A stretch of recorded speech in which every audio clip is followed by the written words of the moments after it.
Maya Johnson woke up at 5:30 a.m., just like she did every Tuesday. The gentle buzz of her alarm clock pulled her from a dream about walking on a beach somewhere warm. She blinked a few times, then reached for her phone to check her messages. Another day, another dollar, she whispered to herself as she got out of bed. The morning sun peeked through her curtains as Maya packed the last few items into her carry-on suitcase. At 34, she had her travel routine down to a science. Comfortable yet professional outfit, minimal jewelry, hair neatly pulled back. She tucked her lucky pen into her jacket pocket, the same one her father had given her when she graduated college. "You're going places, kid," he had said, his eyes filled with pride. Her parents had come to this country with nothing but hope and determination. They had worked multiple jobs, saved every penny, all so Maya could have chances they never did. And she hadn't let them down. By 7:15 a.m., Maya was in a taxi heading to Metropolitan International Airport. The driver chatted about the weather as the city skyline sparkled in the morning light. Maya smiled politely, but her mind was already at work, mentally rehearsing her presentation for tomorrow's big meeting. "You're the best person for this job," her boss had told her last week. "Nobody knows these numbers like you do." The airport was busy, filled with the usual Tuesday morning business travelers. Maya breezed through security with her pre-check status, grabbing a coffee before heading to her gate. This was her life now: airports, hotel rooms, conference calls. She had worked so hard for this career, climbing from intern to marketing executive in just 8 years. As she approached Gate 14, Maya pulled out her boarding pass and platinum frequent flyer card. She knew the flight crew often recognized her now. She made this same trip to company headquarters every week. Sometimes they'd even save her favorite window seat in row 8. "Good morning," she said, smiling at the gate agent, but something felt different today. The woman behind the counter stared at Maya a beat too long, her smile not quite reaching her eyes. "Boarding will begin in 15 minutes, the agent said, looking past Maya to the next person in line. Maya found a seat near the gate and pulled out her tablet to review some spreadsheets. A familiar face caught her eye: Mrs. Chen, another regular on this flight route who worked for a partner company. "Ready for another week?" Mrs. Chen asked, settling into the seat beside Maya. "Always," Maya replied with a genuine smile. "How's your grandson doing with his piano lessons?" As they chatted, Maya noticed something odd. The waiting area was getting crowded, but the seats directly around her and Mrs. Chen remained empty despite people standing nearby. A young man with a backpack looked at the open seat next to Maya, made eye contact with her, then chose to stand by the wall instead. The overhead speaker crackled. "We will now begin boarding flight 372 to Chicago." Maya gathered her things, feeling a strange sense of unease creep over her. She had made this trip dozens of times. She knew the routine by heart: board the plane, settle into her seat, answer emails, prepare for tomorrow's presentation. But something felt off today, like the air before a storm. As she joined the boarding line, Maya noticed people creating extra space around her. The gate agent's eyes followed her movements with unusual intensity. Just another Tuesday, Maya thought to herself, nothing to worry about. She had no idea how wrong she was. Maya stood in line with her boarding pass ready. She checked her watch, right on schedule. The gate agent scanned the tickets of the passengers ahead of her, and Maya stepped forward when it was her turn. "Good morning," Maya said, handing over her boarding pass with a smile. The gate agent glanced at Maya's ticket, then at her computer screen. Her fingers tapped rapidly on the keyboard. "Is something wrong?" Maya asked. "Just a moment, please," the agent replied without looking up. Maya waited patiently as the line behind her grew. She could feel people watching her. After what seemed like forever, a man in a navy blue uniform approached from inside the jetway. His name tag read Kevin Barnes, Senior Flight Attendant. "There seems to be a problem with your boarding," he said, his voice loud enough for nearby passengers to hear.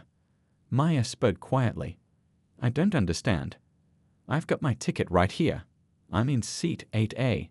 Kevin crossed his arms. "We need to discuss something before you can board." Maya's heart sped up, but she kept her voice steady. "What exactly is the issue?" "Step aside, please," Kevin said instead of answering her question. He gestured to the area next to the boarding desk. Maya moved to the side, confusion washing over her. I've been on this flight every Tuesday for months. What could possibly be wrong? Two more crew members appeared, a younger flight attendant and someone who looked like a supervisor. They'd formed a small half-circle around Maya, blocking her view of the boarding gate. "We've received a complaint," Kevin finally said. "A complaint? About what?" Maya asked, genuinely puzzled. She hadn't even boarded the plane yet. "Your attitude is becoming a problem," the supervisor said, ignoring her question. Maya took a deep breath. "I'm simply asking what the issue is with my ticket. I have a meeting tomorrow that I can't miss." "Do you hear how she's talking to us?" Kevin said to his colleagues, as if Maya wasn't standing right there. Passengers waiting to board were watching now. Some looked uncomfortable, others curious. Mrs. Chen caught Maya's eye from the line and frowned in concern. "I'm being perfectly polite," Maya said, keeping her voice low and calm. "Please just tell me what the problem is." "You need to lower your voice," the younger flight attendant said, though Maya had been speaking quietly. "I don't understand what's happening here," Maya said, feeling her hands begin to shake slightly. She clenched them into fists to stop the trembling. "We can refuse boarding to any passenger who might be disruptive to the flight," Kevin said, his voice getting louder while ironically accusing her of being disruptive. An older gentleman waiting in line spoke up. "She's not being disruptive. You folks are the ones making a scene." The supervisor shot him a stern look. "Sir, please wait your turn." Maya reached for her phone in her pocket. "I'd like to record this conversation, please. I still don't understand what I've done wrong." "She's reaching for something," Kevin said sharply, stepping back as if Maya had pulled out a weapon instead of a smartphone. "It's just my phone," Maya said, holding it up for everyone to see. "I have the right to document this." "Put that away," the supervisor demanded. "I'm just standing up for myself," Maya replied, starting to record. Kevin's face hardened. "That's it. We need security over here." The younger flight attendant spoke into a radio. "We have an uncooperative passenger at gate 14. Maya looked around at the staring faces. Some people looked away when she made eye contact. Others watched with open curiosity. A few seemed concerned. "I've done nothing wrong," Maya said clearly, still recording. "I'm a platinum member who flies this route weekly. I have a valid ticket, and I'm being prevented from boarding without explanation." "Security will escort you from the gate," Kevin said, a strange satisfaction in his voice. Maya kept recording as she saw two airport security officers walking quickly in their direction. "Please," she said to no one in particular, "someone tell me what's happening." But no one answered her question, and the officers were getting closer. The two security officers walked with purpose toward Maya. One was tall with a stern expression, the other shorter with a clean-shaven head. Both wore dark uniforms with badges that caught the fluorescent airport lights. "What seems to be the problem here?" the taller officer asked, looking between Maya and the airline staff. Kevin stepped forward quickly. "This passenger is being disruptive and refusing to comply with crew instructions." Maya shook her head. "That's not true. I was simply trying to board with my ticket when they said there was a problem. I asked what the problem was, and no one will tell me." The shorter officer turned to Maya. "Ma'am, please put your phone away." "I'm recording this because I don't understand what's happening," Maya explained, her voice steady despite her racing heart. "I have done nothing wrong." "She's argumentative and could pose a flight risk," the supervisor added, ignoring Maya's words completely. The taller officer stepped closer to Maya. "We need you to come with us, ma'am." "Why?" Maya asked. "I'm a weekly passenger on this flight. I have a valid ticket. I've broken no rules." A small crowd had gathered now. Mrs. Chen stepped forward. "I fly with her all the time. She's never caused any problems." "Please stay out of this, ma'am," the shorter officer said to Mrs. Chen without looking at her. "If you could just explain what the issue is," Maya started to say. "Put your hands behind your back," the taller officer interrupted. Maya's eyes widened. "What? Why would I need to do that?" "Now please," he insisted, his hand moving to his belt where a pair of handcuffs hung. "This is ridiculous," Maya said, feeling a knot forming in her throat. "I've done nothing wrong." The shorter officer reached for Maya's phone. "I'll take that." Maya stepped back instinctively. "No, please don't. I have the right to record this. She's resisting, Kevin said loudly. Before Maya could explain further, the taller officer grabbed her wrist. The cold metal of handcuffs clicked around one wrist, then the other as he pulled her arms behind her back. Why are you doing this? Maya asked, her voice finally breaking. Please tell me what I've done wrong. No one answered her question. People throughout the gate area were watching now, some with phones out, recording the scene. A young woman with long dark hair stood near the back of the crowd. Maya noticed her taking out her phone and discreetly recording. Their eyes met briefly, and the woman gave a small nod as if to say, I see what's happening here. I'm witnessing this. The handcuffs bit into Maya's wrists as the officers began walking her away from the gate. Her carry-on suitcase and purse stood abandoned by the boarding desk. My belongings, Maya said. We'll take care of them, the supervisor replied, though she made no move toward Maya's things. Mrs. Chen called out, I'll watch your bags, Maya. This isn't right. The walk through the terminal felt endless. Hundreds of travelers turned to stare as Maya was escorted in handcuffs past gates, restaurants, and shops. Some people whispered to each other. Others pretended not to see. Maya held her head high despite the humiliation burning through her. She could feel tears threatening, but she refused to let them fall. Not here. Not now. Where are you taking me? She asked the officers. Airport Security Office, the shorter one replied, the first straight answer she'd received since this nightmare began. They walked past a family with small children. One child pointed and asked, Mommy, what did that lady do? The mother quickly shushed him and pulled him away. That's when Maya noticed another person following at a distance. The young woman from the gate was still recording. Their eyes met again. The woman mouthed what looked like, I've got you. In that moment, Maya realized she wasn't completely alone. Someone was witnessing this injustice, documenting it. Someone would know the truth. As they reached a door marked Authorized Personnel Only, Maya took a deep breath. The taller officer swiped a keycard, and the door opened with a heavy click. Step inside, please, he said, his tone softer than before, almost apologetic. Maya walked through the door, her wrists aching from the tight handcuffs, her mind racing with questions no one would answer. The young woman with the long dark hair hurried to a quiet corner of the airport after Maya disappeared through the security door.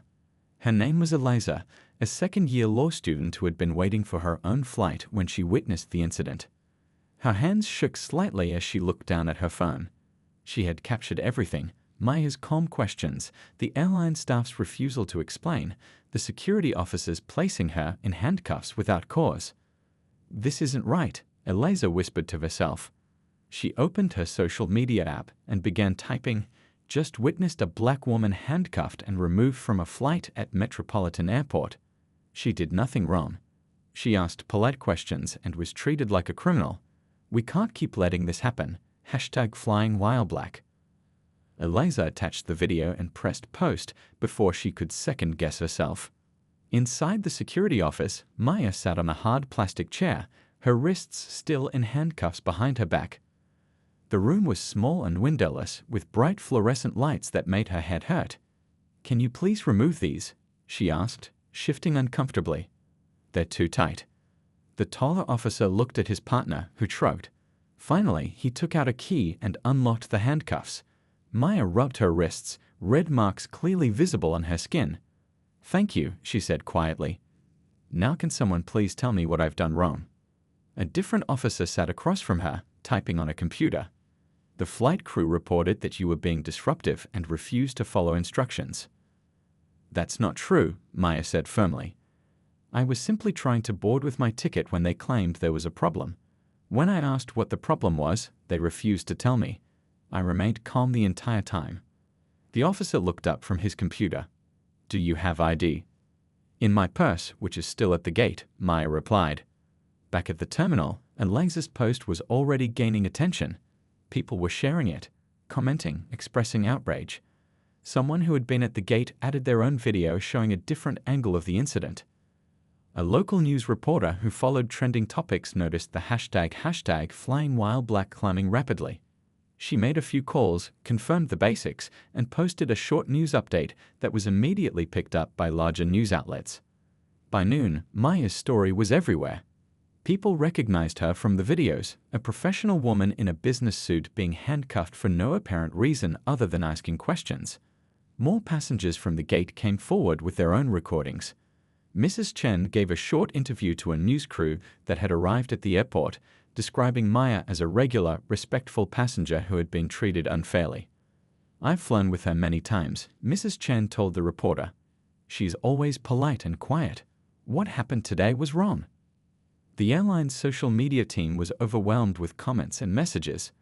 Their first statement, a generic response about investigating the situation, only fueled the outrage. 3 hours after being taken to the security office, Maya was finally released without charges. An airport official awkwardly explained that there had been a misunderstanding. Her belongings had been brought to her, but she had missed her flight and her important meeting. As Maya walked through the terminal toward the exit, she noticed people looking at her with recognition in their eyes. A woman approached hesitantly. "I knew the lady from the video," she asked. "The one they handcuffed for no reason." Maya stared at her in confusion. "Video? What video?" The woman showed Maya her phone. There she was, asking polite questions, being surrounded, handcuffed, and led away. "It's everywhere," the woman explained. "People are really upset about how you were treated." Maya's phone, which had been returned to her, began buzzing with notifications. Messages from friends, family, co-workers, all asking if she was okay, all saying they had seen the videos. When she reached the airport exit, Maya was surprised to see news vans parked outside. Reporters turned toward her as she emerged, cameras pointing in her direction. Just then, her phone rang. It was a number she didn't recognize. She answered cautiously. "Hello, Ms. Johnson? This is James Mitchell, CEO of the airline. I've just seen the videos of what happened to you today. I want to personally apologize and assure you that this is not being taken lightly. Would you be willing to meet with me?" Maya stood motionless at the airport entrance, reporters beginning to recognize her, the social media storm growing by the minute, and now the CEO himself calling. "Yes," she said finally. "I think we need to talk." James Mitchell sat in a sleek conference room at the Airline Industry Summit in Dallas. As CEO for just 6 months, he was finally starting to feel comfortable in the role. He had big plans for the company, improving customer service, modernizing the fleet, creating a more inclusive workplace culture. The old guard had scoffed at some of his ideas, especially the last one, but Mitchell believed a better workplace meant better service for passengers. His phone buzzed in his pocket, then again, and again. Finally, he discreetly checked it under the table while a speaker droned on about fuel efficiency. 12 missed calls from his chief of staff, Natalie. 28 text messages from various executives. Something was wrong. "Excuse me," he whispered to the person next to him as he slipped out of the room. In the hallway, his phone rang immediately. He answered. "James, thank goodness," Natalie said, her voice tense. "We have a situation." "What kind of situation?" he asked, walking toward a quieter area. "A passenger incident at Metropolitan is going viral.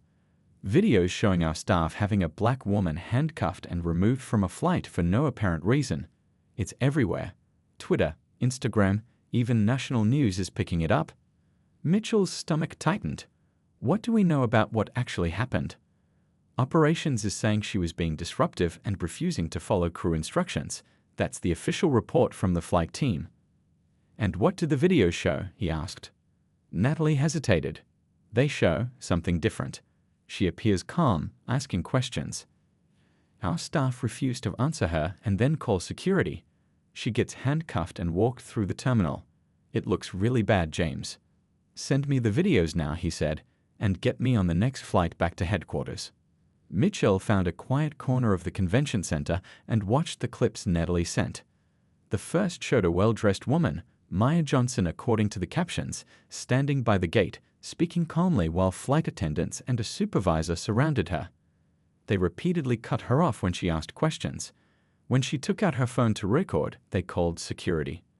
The second video showed Maya being handcuffed and escorted through the terminal. Her face showed confusion and disbelief, but not anger. She walked with dignity despite the humiliation. Mitchell frowned and made another call. "I need the unedited security footage from Gate 14 at Metropolitan this morning. All angles. and I need it in the next 30 minutes. While waiting for his car to the airport, Mitchell received more updates. The PR team had issued a standard statement: "We are investigating the incident and taking appropriate measures." But comments were flooding in by the thousands, many from people sharing their own stories of discrimination on flights. The NAACP had released a statement expressing concern. 3 major corporate clients had called, threatening to review their contracts. On the way to the airport, Mitchell watched the security footage on his tablet. The overhead camera showed Maya approaching the gate normally. The angle was different, but he could read lips well enough to see what happened. More disturbing was what he heard. The body microphones on the gate agents had captured one crew member whispering to another, "She doesn't look like she belongs in first class. Check her ticket again." Mitchell closed his eyes briefly. This was exactly the kind of thing he had been trying to change at the company. By the time he boarded his corporate jet, Mitchell had made several decisions. He called Maya Johnson personally but got her voicemail. He left a message apologizing and asking to meet. He instructed HR to begin immediate suspension proceedings for the involved staff. During the flight, he drafted notes for a company-wide message. Words like unacceptable and accountability filled the page. Mitchell thought about his own daughter, who at 22 had faced similar treatment at a high-end store last year. He remembered her tears, her anger, his own helplessness despite his position and wealth. As the plane began its descent, Mitchell's chief of staff called again. "The situation's getting worse," she said. "People are calling for boycotts. Our stock is down 3% already." "Let me be clear," Mitchell said firmly. "I'm not concerned about the stock right now. I'm concerned about doing what's right. Have you reached Ms. Johnson yet?" "Yes, she's agreed to meet you tomorrow morning." Mitchell nodded to himself. "Good. And I want the complete personnel files of everyone involved on my desk when I land." "James," Natalie said hesitantly, "PR has drafted a statement with legal that says we're investigating but can't comment on specific personnel matters." "Scrap it," Mitchell said immediately. "I'll handle this myself. This isn't just a PR problem to manage. This is about who we are as a company." As the plane touched down, Mitchell knew that his response to this crisis would define his leadership and possibly transform the company culture in ways his previous gentle attempts had not. James Mitchell's private jet landed at 11:30 p.m. Despite the late hour, lights still blazed at airline headquarters. A car waited on the tarmac to take him directly to the office. "The executive team is assembled in the main conference room," his driver told him. "They've been waiting for 3 hours." "Let them wait," Mitchell replied, checking his notes one last time. The conference room fell silent when Mitchell walked in. 8 executives sat around the table, their faces a mixture of concern and defensiveness. Stacks of papers, crisis management plans, and draft press releases covered the surface. "Before we begin," Mitchell said without sitting down, "I want to make something clear. This isn't about damage control. This is about doing the right thing." The PR director spoke first. "We've prepared a statement expressing regret for any misunderstanding." "There was no misunderstanding," Mitchell interrupted, placing his tablet on the table. He played the security footage with the clear audio of the crew member's prejudiced comment. This was discrimination, plain and simple. He looked around the room. "Where is Thomas Reynolds?" Reynolds was the manager who had approved the incident report backing the flight crew's version of events. "He's waiting in his office," the HR director said quietly. "Good. I'll speak with him after we're done here." Mitchell finally sat down. "Now, here's what's going to happen. First, the employees directly involved, Kevin Barnes, the gate supervisor, and the other flight attendant, are terminated effective immediately." The legal counsel shifted uncomfortably. "Sir, the union contracts require."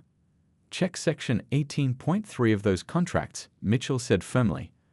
"Willful discrimination against passengers is grounds for immediate dismissal. I've already reviewed it with outside counsel." The room fell silent again. "Second, Thomas Reynolds is suspended pending investigation. Anyone else who helped cover this up will face the same consequence." Mitchell pulled out a folder.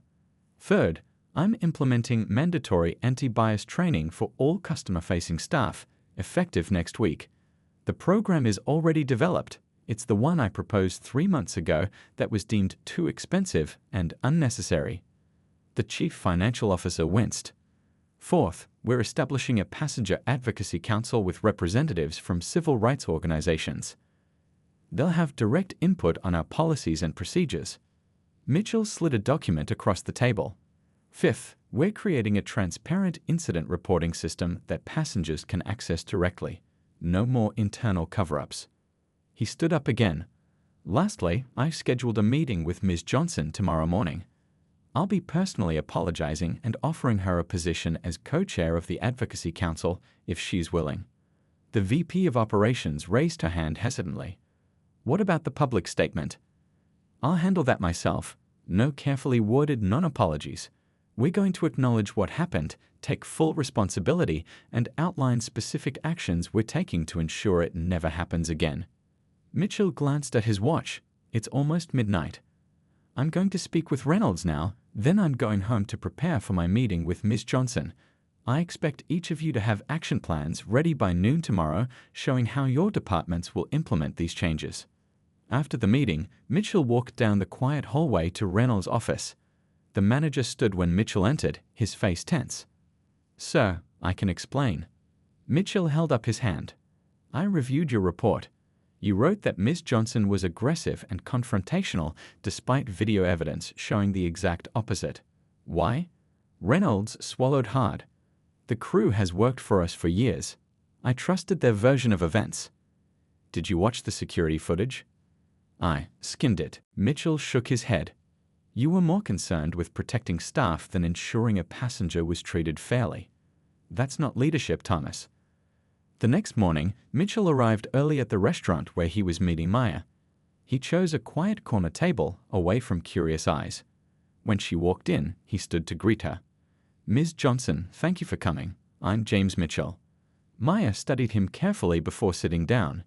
Your company handcuffed me in front of hundreds of people yesterday for doing absolutely nothing wrong. Yes, Mitchell said, not hiding from the truth. And there's no excuse for it. I've watched all the footage. I've heard the audio. What happened to you was discrimination, plain and simple, and I am deeply sorry. Maya's expression didn't change. Apologies are easy. What are you going to do about it? Mitchell placed a folder on the table. The employees involved have been terminated. The manager who approved their false report has been suspended. And this, he opened the folder, is our plan to make sure it never happens again. As he outlined the changes, Maya listened intently, occasionally asking sharp questions that showed her business acumen. When he mentioned the Advocacy Council position, she looked surprised. You want me to help fix your company? I want you to help hold us accountable, Mitchell corrected. Real change doesn't happen from the inside alone. We need people who will tell us hard truths. Maya sat back in her chair. What made you respond this way?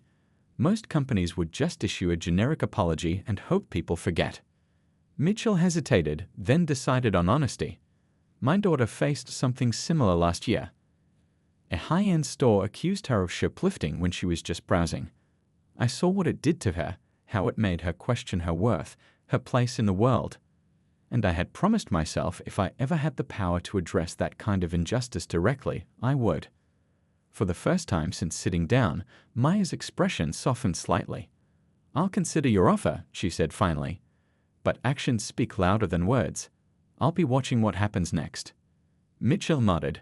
That's fair. And so will the rest of the world. 1 year later, Maya stood at the podium in the grand ballroom of the Westfield Hotel. Behind her sat the airline's executive team, board members, and major shareholders.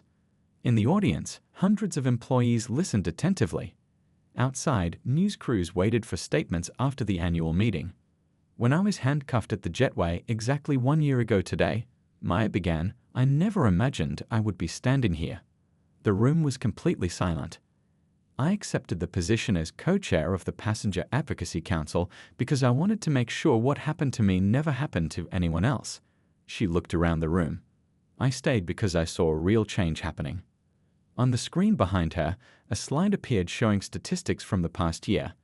Complaints about discriminatory treatment down 87%, overall customer satisfaction up 23%, employee retention improved by 14%.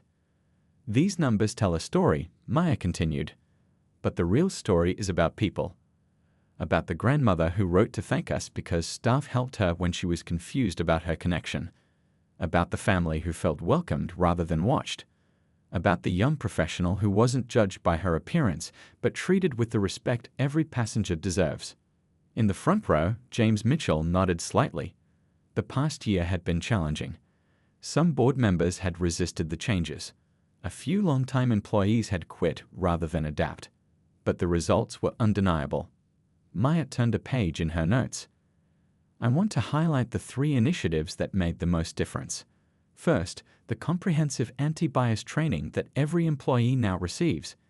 This isn't just a one-time video to watch. It's ongoing education that includes real scenarios and regular refresher courses. On the screen, photos showed employees engaged in training sessions, discussing case studies, and participating in role-playing exercises. Second, the transparent reporting system that gives passengers a direct voice. Maya clicked to the next slide. When an incident occurs, passengers can report it immediately. The report doesn't disappear into some black hole. It's tracked, investigated, and resolved with clear communication throughout the process. The screen showed the user-friendly app that passengers could use to report concerns, check the status of their reports, and see resolutions. And third, the most important change, accountability at every level. Maya looked directly at the executives. From the CEO to the newest hire, everyone knows that discrimination and mistreatment will not be tolerated, regardless of seniority or position. In the audience, Mrs. Chen smiled. She had been one of the first members of the Passenger Advocacy Council, bringing her perspective as a frequent traveler and older Asian woman who had faced her own challenges in their travel. Near the back of the room sat Eliza, the law student whose video had sparked the viral moment. Now graduated and working for a civil rights organization, she had been invited to witness the anniversary presentation. What began as a terrible experience, Maya continued, has become an opportunity for meaningful change. This airline has become a model for the industry, showing that doing the right thing isn't just morally correct, it's good business.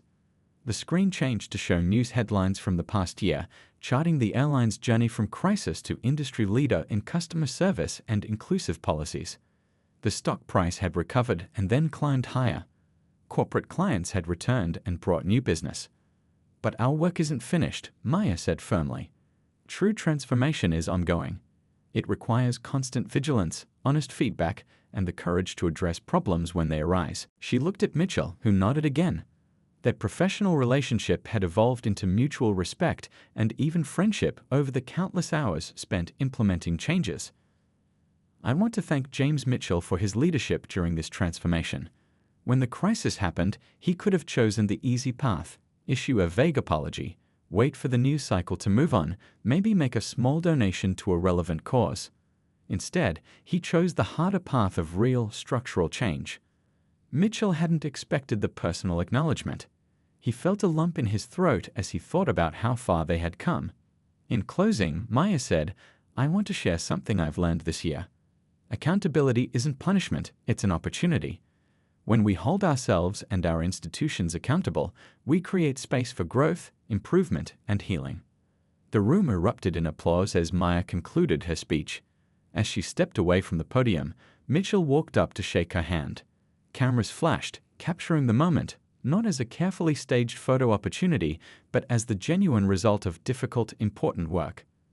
Outside the hotel, a young black woman watched the news coverage on her phone. She was scheduled to fly with the airline next week and had been nervous after bad experiences with other carriers. Hearing Maya speak, seeing the data on real changes, she felt something she hadn't expected. Hope that things really could be different. As the executives and shareholders filed out of the ballroom, Maya gathered her notes. What had begun with handcuffs and humiliation had transformed not just one airline, but had started a conversation about dignity, respect, and accountability that was spreading throughout an entire industry. She couldn't change what had happened to her that day at the Jetway, but she had helped ensure it wouldn't happen to someone else. And that, she thought as she left the podium, was worth everything.